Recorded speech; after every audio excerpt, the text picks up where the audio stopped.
gives me a great pleasure and honor to introduce the second speaker,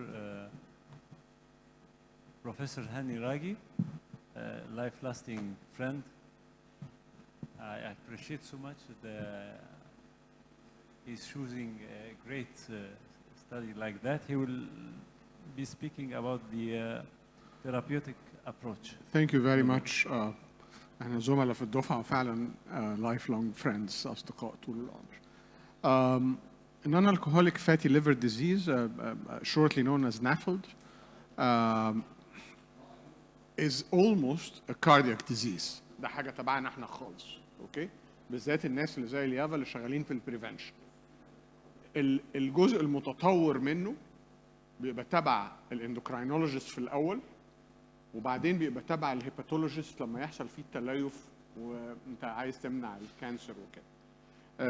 هو اتقال بمنتهى الوضوح، هو ده الفاتي ليفر شكله. لما حد بيجي لك عيان في العياده وانت بتطمنه ان كل حاجه كويسه، هو بيوريك موجات صوتيه مكتوب فيها جمله عابره انه there is fatty liver، انت بتقول له مبروك. هي كارثه. and we're going to spend a minute. انا يعني مبسوط جدا بالعدد اللي في الاوضه دي. انا همشي بسرعه جدا. ها؟ Oh, you want me speaking? Okay. Yeah, sorry. So we're gonna, sorry, I didn't realize. So I'm very happy with the group in this room because actually at the IAVA, we're planning to start a multidisciplinary approach with both endocrinologists and hepatologists to look at NAFLD in Egypt. This is the normal liver. This is the liver that you get told on ultrasound has some fat in it, non-alcoholic fatty liver. Why do we call it non-alcoholic? Because alcohol is another story. So these people don't drink or drink very little, drink less than 30 drinks a week. And then the fat leads to inflammation, so it can become called non-alcoholic steatohepatitis, known as NASH shortly, and then it leads to cirrhosis and to cancer liver, okay? We as cardiologists should consider the first stage, the NFL, a cardiac disease, and I'll show you why. Professor Ashraf Rida showed how triglycerides can be involved in metabolic syndrome. I'd just like you to, can I have a handheld microphone? I like to dance. Yeah, okay. You will actually see in the pediatric clinics many kids who are also obese and have non-alcoholic fatty liver disease, but you will also see children with those genetic abnormalities which have non-alcoholic fatty liver disease. And they should be recognized because many of them don't have severe forms. And if you direct them to a very healthy lifestyle, and I'll explain that in a minute, you might save them from future liver cancer. Just see how important this is. This is just the, it shows the exogenous and the endogenous lipid metabolism of the liver. And this is what my colleague, Dr. Said Farag just said, that NAFLD is probably the most common liver disease in many countries. It affects 10 to 24% of the general population. We think it's probably more, we have no data. So when I say we think, give me the, we think there are more cases of NAFLD in Egypt as a percentage than the United States of America. So we probably have quarter our population with NAFLD. There is a strong liver-heart connection. When you get a patient in which you suspect there is NAFLD, you want to diagnose them because this will predict future type 2 diabetes. It will predict cardiovascular events. It will predict them going to hypertension. It will also predict them going to kidney failure. So do an ultrasound and check that you have fat in the liver, okay? This is class 1A. The more advanced imaging is actually beyond the scope of cardiologists. We should learn it because there is, for instance, magnetic resonance spectroscopy and things which are too complicated, but at least know that there is fat in the liver. And then once you know that there is fat in the liver, test the SGPT, the ALT, okay, to see if this is causing a liver issue, inflammation or not. Simple. If you find a patient coming to your clinic with fat in the liver, check for diabetes, again, class 1A. okay? And vice versa. Look for non-alcoholic fatty liver disease in all type 2 diabetes patients. This is the protocol for evaluation to diagnose them. I mean, you can't get a patient who's drinking 4 bottles of eau de cologne per day. We don't have a lot of whiskey in Egypt, so we drink cologne. You can't get a patient who's drinking 4 bottles of eau de cologne, shabrawishi, every day and say this is NAFLD. No, this is alcoholic, okay? And then you look at all this. It's very, very easy. Please take a screenshot because I have to move very quickly. I was told by the organizer they don't want me to talk. Now, something very, very important, because in the era of COVID, we saw our ignorant colleagues asking for ferritin. They don't know why they're asking for ferritin, okay? Somebody told them, ask for ferritin. And when they ask for ferritin, I don't know what they do with the result, but your patients come and say, my ferritin is high. This is actually a condition in which the iron metabolism in the liver is really impaired, and I have the entire mechanism on other slides, but I'll be happy to give you all the slides, by the way. But ferritin here is important to look at, okay? High ferritin might mean something.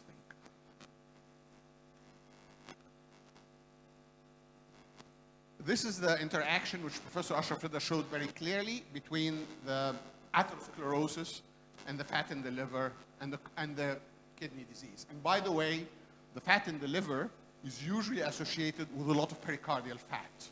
So, for instance, we are all asking for coronary CT angios 10 times a day, okay?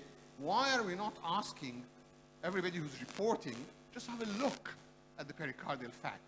Even if you want to do a paper on the pericardial fat in Egyptians in correlation with the fatty liver, you'll get it published anywhere, or you can give it as a extended doctoral. So this is how you treat, at this point in time, this is our job. We will not be able to give medicines to those conditions, except and Dr. Bendari will explain that in a limited way. But this is what we need to tell the patients. There's no problem with coffee. They shouldn't take fructose. What's fructose? Watermelon. They can't eat batikh. Grapes. They can't eat grapes. But you know what they can eat? Bananas. Okay, so you should know what has fructose. You know what they can't drink? They can't drink fruit juices. It's full of fructose. Okay, so you got a patient with NAFLD, and fructose is very important. In Egypt, we don't have a lot of problems about drinking the eau de cologne, as I said. And the physical activity, even though it's not directly related, but it does reduce the BMI and is very, very useful. We go by the guidelines of the ACC, 150 minutes a week. The macronutrient composition. So what do you need to do? You need to become friends with the nutritionists, okay?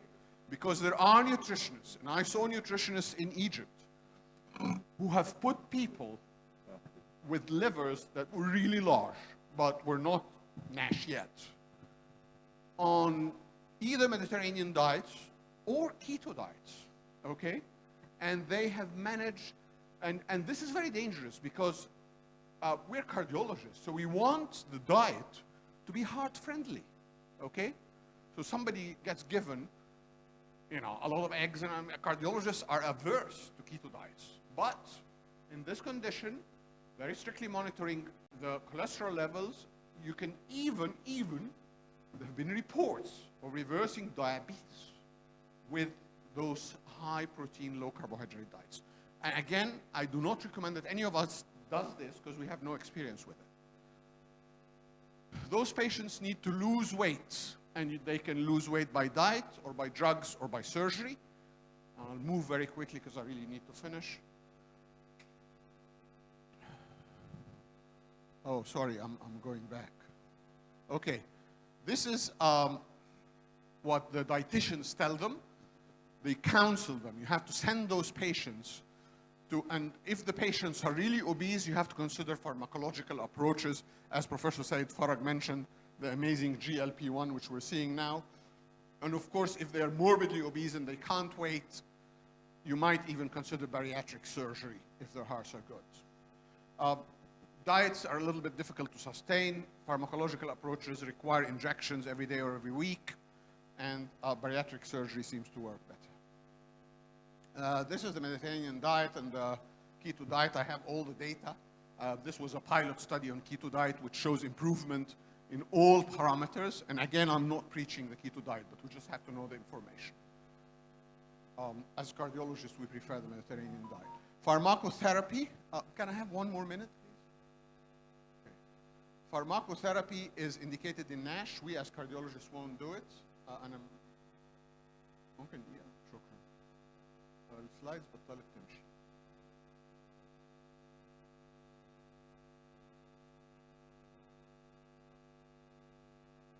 There's no drugs approved for NASH. Statins, as Professor Ashraf Rida said, were considered harmful for people with high SGPT, but they're not harmful in this condition. They might actually be helpful. They might even get the liver enzymes back to normal. Okay? You obviously don't start with 80 milligrams of atorvastatin in somebody who has high liver enzymes. This is a mechanism of action of the pharmacologic treatment of NAFLD, and it has metabolic agents, it has GLP agents, it has anti-inflammatory agents and anti-fibrotic agents. Everybody in this nice group of ladies on the beach and nice group of young men has fatty liver. This is a group of people with fatty liver. It has extrahepatic. Now, in 2022, there have been 4 major publications. There's the Mayo Clinic Non-Alcoholic Fatty Liver Disease Review of Management for Primary Care Providers, and it gives you how to manage them. That is what we need to know as cardiologists, the lifestyle, and also we can venture a little bit in the type 2 diabetes using the GLP-1s. If you go to the things on the right, you need to be working with endocrinologists and hepatologists. This is the American Association of Clinical Endocrinology Clinical Practice Guidelines. They provided a good management algorithm for the entire NAFLD, and please, I would like to give you those slides. They also, I would like to stop here.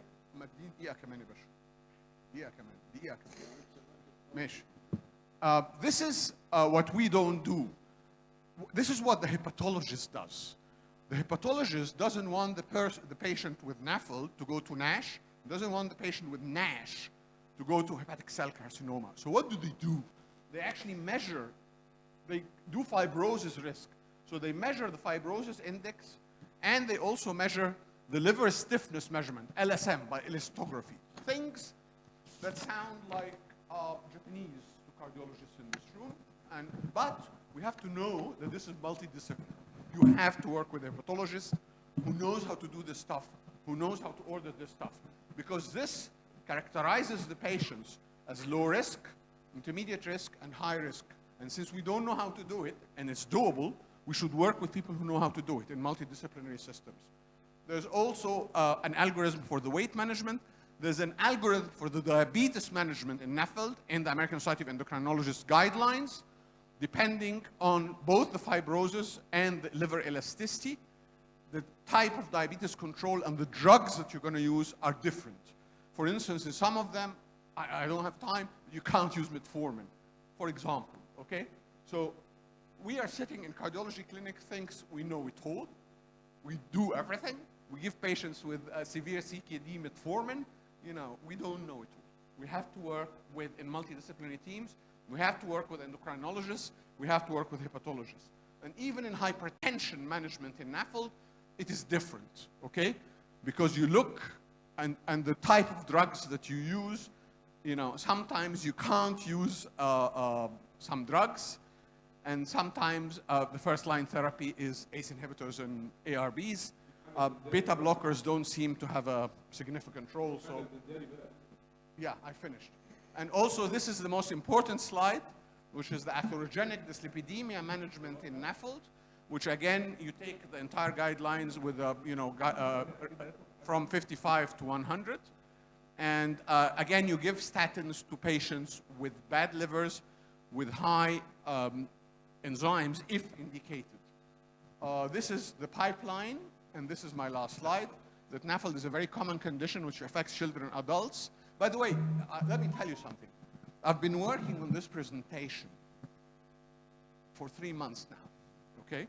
And I have a folder, and I've spent many, many nights working on this. So I'm sorry that I took a long time, but I think it's important. Okay? So NAFLD, اديني ده الكونكلوجن هقراه بس. NAFLD is very common condition, maybe quarter of the population, both children and adults. It can progress to NASH and cancer. It's closely intertwined with cardiovascular disease, chronic kidney disease, diabetes, and hypertension. The cardiologist in Egypt has a unique opportunity to both diagnose it early, when they see it incidentally on ultrasound, and to screen for it in their diabetic patients, their hypertensive patients, and their overweight patients, and their atherosclerotic patients. The cardiologist has a responsibility, which we're not doing, to reverse NAFLD by lifestyle management and to be aware of the recent medications like the GLP-1 drugs. And we should establish multidisciplinary teams and not leave those patients who feel absolutely fine in the beginning to go ahead down to NASH and cancer. I'm so sorry that I took so long. Thank you very much, Hany. Outstanding presentation. هاني بس small comment.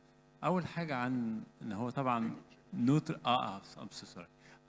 The first thing is no effective treatment except lifestyle modification and statins. For how long you can? Actually, there is an effective treatment. Yeah. For instance, in diabetes, the drug of choice is pioglitazone. Okay, and there are trials, but I didn't have time to show. Vitamin E is an effective treatment. Okay, they are not great treatments, but they are treatments. There are now treatments specifically aimed to reverse or minimize fibrosis, the drugs in the pipelines. But at this point in time, for instance, if you get a type 2 diabetes patient who's progressing from NAFLD to NASH, you might want to use more pioglitazone than metformin. Okay? GLP-1 antagonists and SGLT2 inhibitors may have a role. I mean, they're being very strongly looked at, and there are trials. So treatments are coming. And actually, because treatments are coming, we're keen. You know, when we have a condition with no treatment, nobody really cares about it. But now we know, but the most important thing is lifestyle modification, and even more important is to work in multidisciplinary teams. Dear Hany, do you have any statistics about the incidence on Egypt for the non-alcoholic fatty liver? Because when you screen many patients in your clinic and you make ultrasonography, all they have fatty liver. So the incidence is very high. Thank you very much. And neglected. This is a fantastic question. And let me give you the bad news. NAFLD is actually associated, is commoner in patients with viral hepatitis. And as you know, we reign supreme in the world in hepatitis. And now, fortunately, we seem to have successfully solved our problem. But at least this generation, till it dies, are going to be seeing the patients who had the hepatitis, who have NAFLD and NASH. Thank you very much.